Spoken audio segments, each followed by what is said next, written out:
We got a fun one for you. We're going to be replacing this factory stereo on this 04 Cadillac Escalade with an aftermarket touchscreen and also a backup camera. Now I'm going to make separate videos, one for the backup camera, one for the stereo. So this will be the stereo right now, but I'll go ahead and link to the backup camera if you want to watch that as well. All right, let's get started.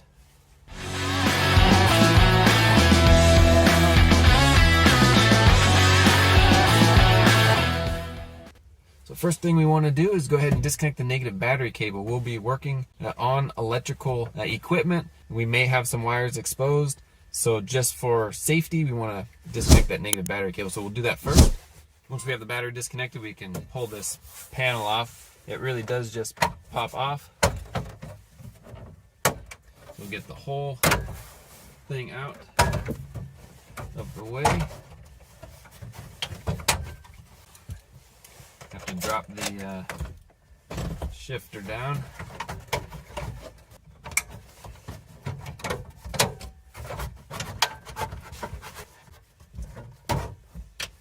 Oh, the steering wheel needed to go down. Duh. There we go. Easy peasy. Now that panel is removed. It gives us excellent access to our radio.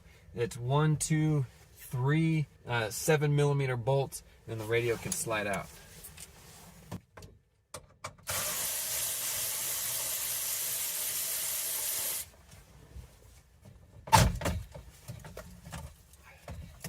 That exposes our harness. Now, we don't want to tug too much, but we can go ahead and pull everything off. There.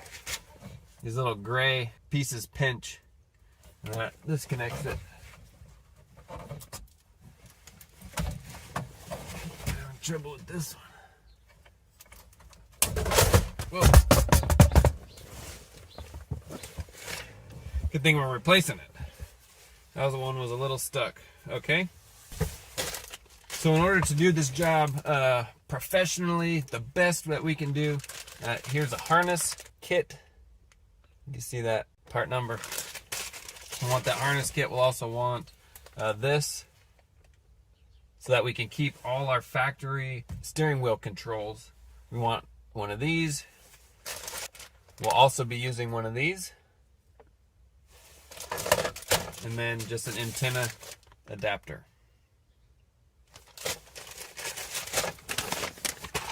We'll also have the faceplate kit. And then of course, your stereo of choice. So what's cool about these harnesses is that they plug directly into your factory setup. So you're not cutting any factory wires to make this work. Just plug and play. Now this end here will go into your RP5.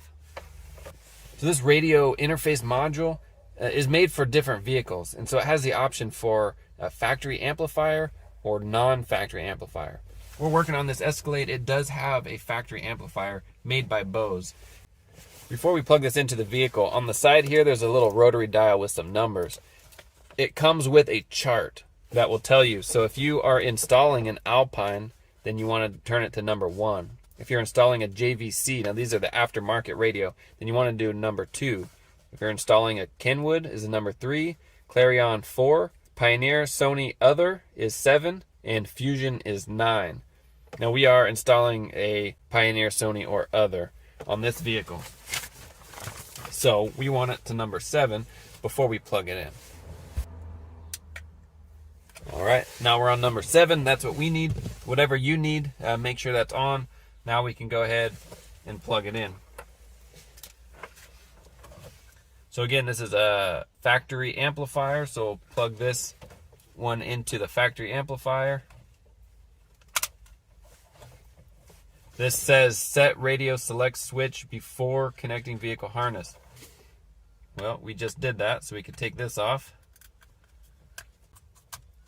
It's like the stickiest. There we go. We can plug this in. Now the other harness that came with it that we have is this beast, and it has the open wires. So these open wires are what we're going to solder onto the back of our stereo wires. But we can plug this front end to it. It goes into the big slot. It only fits in one place, so pretty easy. And then on this end of it, it has a place for the door chime. Where did I put it? There we go. Just a little chime box. So we'll plug that in. All right, we're making headway. We also have this little 3.5 millimeter jack. The other end plugs in to this side here. Okay, so I just unplugged this for dexterity, but these wires will go to your radio. Your installation kit, if you have the RP5, will tell you what goes to what. So it's pretty easy to follow. So there's just a few things I'm going to highlight. Otherwise, just follow what is what. So right here is yellow from the RP5 and yellow from the vehicle. Need to be connected to the yellow on your radio. So this is the radio. Here's the yellow on the radio. There's a big yellow coming from the vehicle, and there's a yellow on this harness. All three of those yellows need to be connected together. So there's 3 yellows total that all need to be connected. Same with the black. There's a black coming off the vehicle. There's a black coming off of the RP5 harness, and then there's a black on the radio harness. All 3 of those blacks need to be connected together. Let's see, what else was there? Everything else was pretty straightforward. If your radio has it, then connect it to the harness. If your radio does not have it, don't worry about it. Don't connect it. The other thing was this SWC connector. Depending on your stereo, that is of this RP5 here. It's that 3.5 millimeter headphone jack or this remote input. So depending on your stereo, you may have on your stereo's harness a remote in.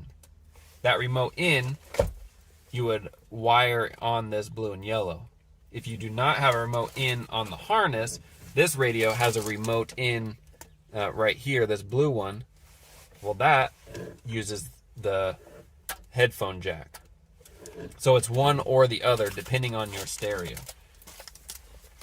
Let's see if there's anything else. Yeah, no, that's pretty much it. All right, so I'm gonna wire this up. All right, just like that, we got everything soldered. I didn't have enough solder to do everything, so I did crimp some of them, but it really doesn't matter. You just want a good connection. That's really the point. You know, you want your work to be something to be proud of.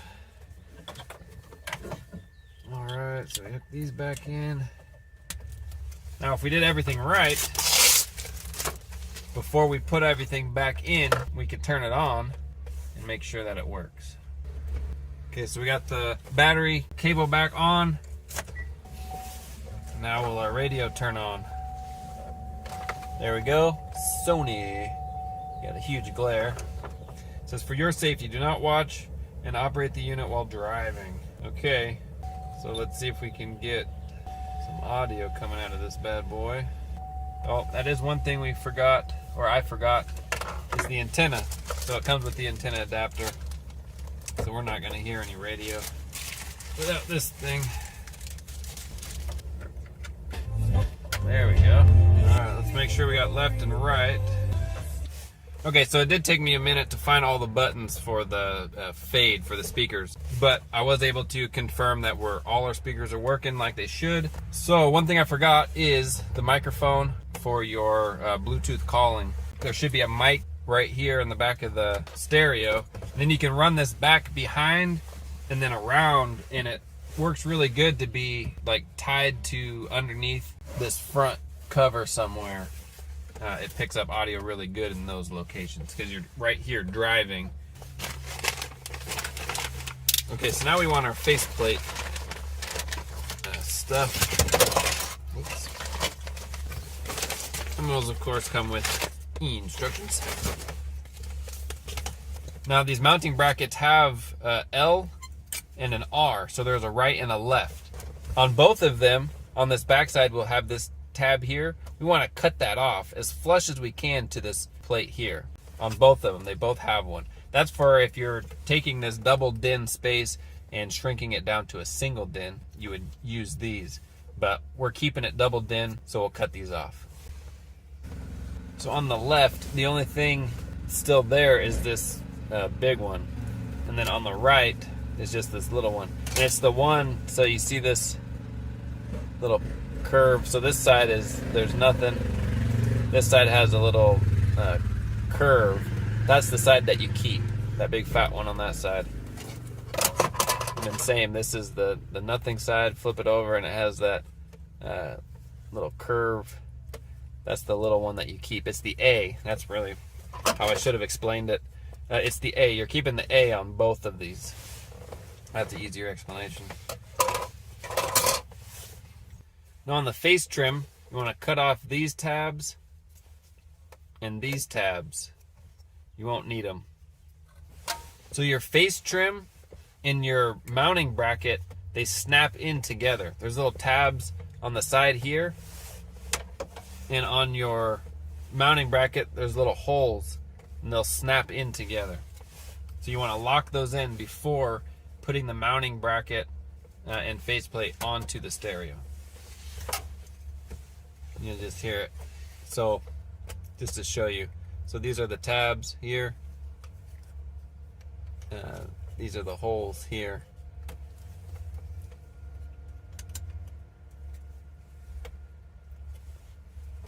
So they just lock in.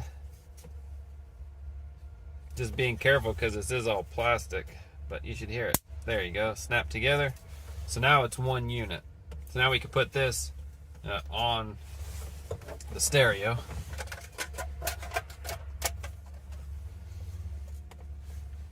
And then you just want the holes to line up. All right, now that your mounting brackets are on, we're ready to put it in its slot. All your wires and stuff, just find a good home in there for it. You just added a whole bunch more wires, so it may be a little cramped, but it'll all go in there. Just find a good home for it.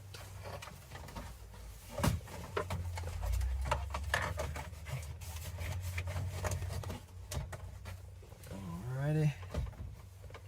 There, and now we're ready to put our mounting screws back in. All right, now we're ready for our trim face.